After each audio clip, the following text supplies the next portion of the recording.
યાત્રાધામ દ્વારકામાં ગોમાંસ મળવાની ઘટનાને લઈ જાણીતા કથાકાર મોરારી બાપુએ પણ ચિંતા વ્યક્ત કરી છે।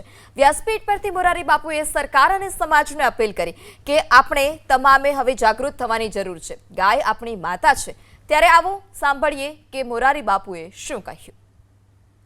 કાલે એક એવી ખબર આવી કે અમુક લોકો ગોમાંસ ગાયોનું માંસ લઈ અને વેચે છે।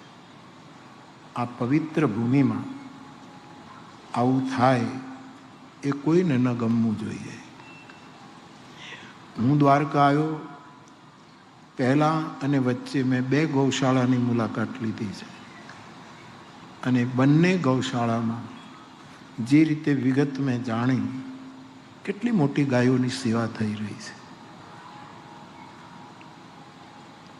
પોતપોતાની રીતે બધા જ ગાયોની સેવા કરે છે। એવા પ્રદેશમાં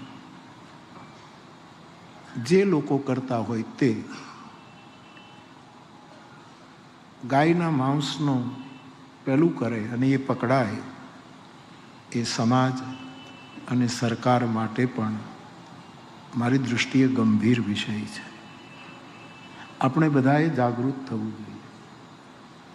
ગાયને જો આપણે માતા કહેતા હોઈએ નહીં, માનતા હોઈએ એમ નહીં, ગાય વિશે જાણતા હોઈએ તો આપણા બધાનું કર્તવ્ય છે કે ભગવાન જગતગુરુ શંકરાચાર્ય પ્રભુની વેદનામાં આપણો અવાજ ભેળવીએ કે આવું જ્યાં થતું હોય ત્યાં અટકવું જોઈએ।